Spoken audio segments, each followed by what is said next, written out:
Welcome to Behind the Fiction, the Book Lovers podcast, where we deliver interviews, insights, and ideas to passionate book lovers who want to stay in the stories they love. I'm Alexa Larberg, and this is episode 32 for November 5th, 2019. And today's guests are Ell Leigh Clarke and Michael Anderle. We are discussing the Ascension Myth Series and all the things that went into the authoring of this story, what it was like for Elle, as this was her first published book. We get a glimpse into the relationship of she and Michael, which is honestly hilarious.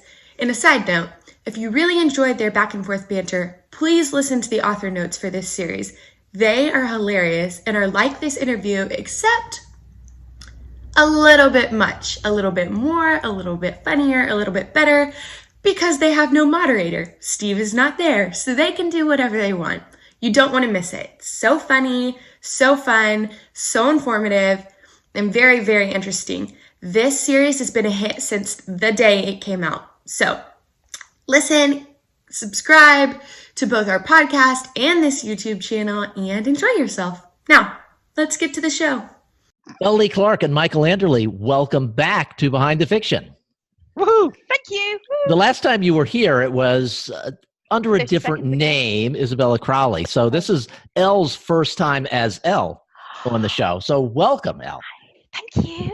Thank you. Michael seems to make lots of appearances on the show, which is awesome, and fans love listening to Michael. I'm redundant, but that's okay.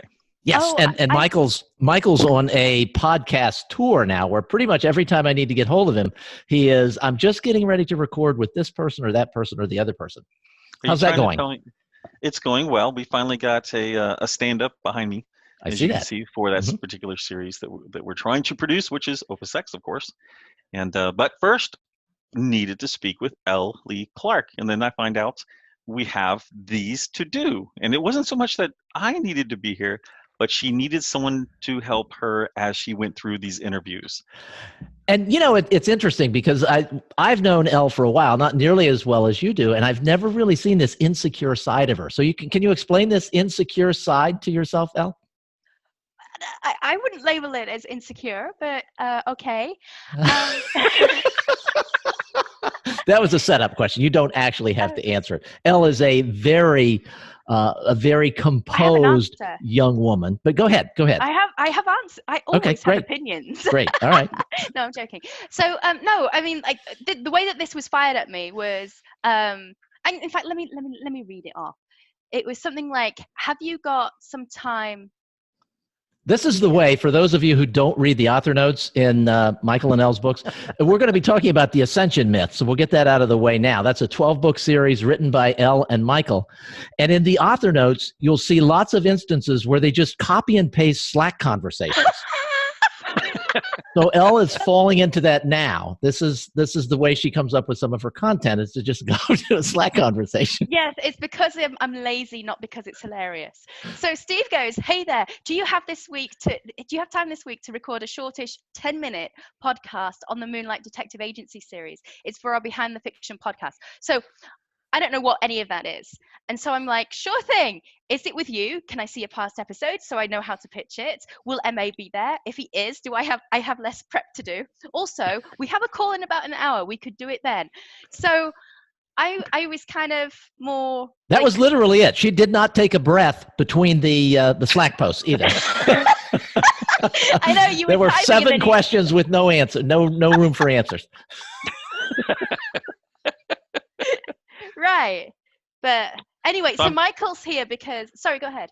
No, I was just going to say, my experience was, I know that we're going to have a call, so I get online and I look at this, and all of a sudden I see an Ell Leigh Clarke and Steve channel, and there's something in it. And so I go in there and I see this big, this image of Slack, right? And I'm like, I'm starting to read it, and I don't have the context where she said anything above that part, like that it's going to be for behind the scenes. And so I'm like, going to be on a call, what they're going to do, or maybe I should have clicked on it and then I might have seen it. But anyway, and I'm like, and make sure you wear your shirt. And I'm like, what shirt? What's going on? Ah. So I had to explain that as an A shirt. It was meant to be funny. It's like, Steve is joining us for a call. Make sure you put a shirt on. I would always have it. Okay. I know, but that's why it's funny. Oh my God. Well, see, the part that makes it even either less funny or more funny is that whenever we record these, we have to be sure that we have the LMBPN shirts on. So when I saw that, I assumed it's like, wow, I didn't know that you knew about the LMBPN shirt rule. About that. That's what was confusing me. I'm like, what do I have to have? What's going on? Oh my God, do I have a clean one? Okay, so you were about to give a spectacular answer to the fact that you're not in any way, shape, or form insecure. No, well, I think this speaks for itself. Fair enough. Okay, And she's, just for those who haven't, she just pointed to herself. The Ascension Myth. Or AKA the Ascension Myth, if you're Michael. So let's talk about this a little bit. This was a series that started what, 2.5 years ago? 2 years ago, yeah. Yeah. And it exploded out of the blocks. I think that's fair to say. It was an instant hit and did really well. Readers loved it. And there are a lot of people that listen to this podcast who maybe have not been reading LMBPN books since the beginning of time. And so we want to make you aware of this series, this 12-book series that begins with Awakened. And I'll leave it to Elle to discuss the main, or to tell us about the main character in the series, Molly. Okay.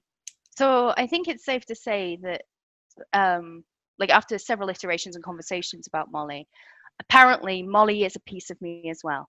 And so she's socially inept. She says the wrong thing all the time. She likes her geeky stuff, and she ended up. The story starts with her. She hacked her wrist hollow, which is like her online computer, and because she'd hacked it and given it a bigger capacity, this AI that was it was nascent, it was just developing, it then had enough space and capacity to develop into a sentient being, and it jumped into her thing wirelessly, and she's in the military. Oh, so yeah, that's kind of so relevant. she was in an environment where this was going to happen, but then she's like, oh my goodness. Do you see how I didn't swear there? That was really good. Goodness. So elegantly too. And it was like she had to do something about this, because like there was no way, because this is wired into her and into her brain, so there's no way that this is going to be allowed to survive normally if she stays, but then she also can't get out, so she's got to find a way, and she only puts it all together. She's doing a usual thing where she'd woken up drunk and she had to get to a briefing, and she's kind of like running down the corridor, and like this has happened, putting a belt on and tying up her shoes. Are you saying this has happened to you? I was trying to be a little more indirect about it, but yes, thank you for pointing that out, Michael. I just wanted, clarifying. Authors who give of themselves so valiantly for our readers, I think it should be exhibited that you did this. Right. Yeah. Yeah. So like putting pants on, doing the belt up, running down the belt around the neck, because you can actually travel quite far before you have to get to the belt. But anyway, she's about to go through this security checkpoint, and she puts it all together in her head, right? And she's like, "Oh no, there's a thing in my thing, and I need to go and deal with this." So she does some kind of spiel, distracts, bamboozles the security guy, turns around and heads back to her room to deal with it. And then we're into the story of how she deals with it. And there's a fairly humorous way for her to get out of being in the military. We won't discuss it here. Yes, we won't go into that, but it is a very funny way of introducing you to the character of Molly. So this was, Elle, I think this was the first book you had written? Yes. Is that a true statement? Yeah. Awakened? Yeah, I had some help though. Michael was involved. Yes, you did have a co-author. I think actually you had two other books you had been working on. You hadn't released them yet. This is your first technical full release. I had some first drafts of something that was, a mess. And then in this, you were totally willing to say, look, explain to me how, if there's something wrong, So when you went through the process, and this is a large book. This is not small. This is like 80, 100,000 words or something. Yeah. And I went through it and I made a lot of comments. You went back and checked it and changed some stuff. And the second time I did it again, now I'm stressed thinking she's going to hate me because she's going to be so tired of looking at this freaking book. As I'm like, no, this doesn't work. No, this doesn't work. And we got through that. And then it wasn't. So in general, all of the stories that I had done up to that time, the protagonist had been larger than life. They didn't have they weren't broken. And that's one of the taglines of Molly. She needs to save the universe, but she's broken. And so I'm gung-ho. I'm loving this. I'm thinking this is great. And then at the very end, we're about to release it, and I'm going, oh, dang. And I didn't know any of this. I didn't get it. He kept it quiet. And I did. I was just like, well, it's either going to work or it's not going to work. But in amongst this, I'd laid out all of these kind of isms and insecurities, and like she's just and then she becomes beloved of the readers because she is so broken and accepting. Yeah. And I think one of the things that I love about the readers is that they can see facets of themselves in Molly. And so recently do you know that there's a bit where she kind of like almost gets together with Giles? Yes. Like, I'm not going to mention which book, but at some point, like this interaction happens, and it causes like mayhem, schisms. So there were people shipping, Joel or Jolly versus. So Steve told me about this. Like in the JIT, they were shipping Jolly versus shipping. Shipping. Oh, is this Joel and Molly versus Giles and Molly? And then when this happened, all hell broke loose. It was kind of like your, killing off Michael thing. And yes. Sorry, we don't talk about that. We don't talk about that. This is a cautionary tale in indie publishing. So anyway, someone messaged me about this recently, and I copied and pasted the thing and doctored out the name. And I said, look, guys, I'm just back from a conference. I don't know what's going on, but how would you respond to this? And basically this guy was my saying, gosh, it blew up. Yeah. Oh, right. Okay. Thanks for jumping in and helping me. No, hell no. I didn't start that. Are you crazy? But it just like it was almost like a reignition of the whole Molly thing. And what I loved was seeing how many people got where she was emotionally and could understand why these sequence of events would be happening. And there was a lot of love for Joel, but there was also this realization that like Joel has to freaking stand up. If freaking isn't a swear word, is it? You're good. No, you're good there. We're good. Yeah. Okay. You can say bollocks too. You can leave all the swearing to Michael. Okay. All the beeps I will take. I'll take all the beeps. Do you actually beep stuff out? We may have to with this one. Cool. Well, why am I worrying then? Well, yes, worry because it takes time to actually do that. Oh, okay. So you have better command of the King's English than I do. Yes, because it's the Queen's English. Not insecure, as has been pointed out. Why is that? I'm not sure the microphone could even hear you as you're like, yes, it's the Queen's English. Yeah, but everyone who knows anything about England knows that it's the Queen's English, unless you're going back, like more than 80 years. And so King Edward's was the last guy. I'm pretty sure. But anyway, I don't know what's that's got to do with me being insecure either. So I think you're just because you went down to practically not answering anything. That's all. Okay. You're good. And it was such a subtle kind of jibe. Yeah, so quiet, and it's like if you had been insecure, you might have been a little more forceful with it, but it was just you just kind of toss it off. Yeah. All this silence. Right. We're gonna have to reduce the silence in here. You're good. Continue. I could Clarke, keep talking. with an E. Talking till the end of time. But anyway, so what I loved was that by that story, whichever it was, I think it might have been 8, people really got Molly. And also, like, I found it interesting that there are certain psychologists amongst our readers. There's a lot of engineers, tons of engineers. So the engineers would comment on, you know, my use of Young's modulus, for instance, in some of the series, in some of the books, and others would say, hey, is Molly on the spectrum? And I'm like, yeah, maybe. I don't know that she's been diagnosed. So I ended up doing about, over the course of like a couple of years now, I've probably done about 7 spectrum assessment tests. And they actually are quite revealing. They reveal that I could be on the spectrum. Some say that I'm probably not.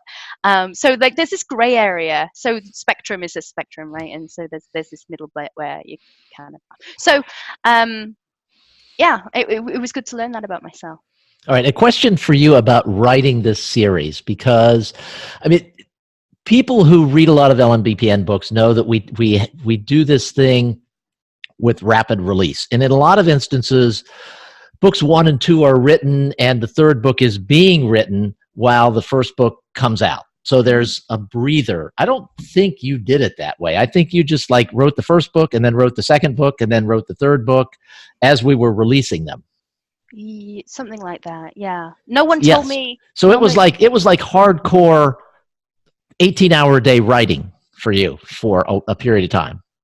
Yeah, probably. But I didn't know. I didn't know what to expect. I didn't know that was hard, or that I shouldn't do it, or that I couldn't do it, or that there was another way of doing it. I was basically just like thrown. Michael just kind of said, "Here's the deep end. There you go. Jog on." Well, and so I just got on with it. I just didn't know. So yeah, we did. And then by book 10, I was like, "Oh man, this is hard."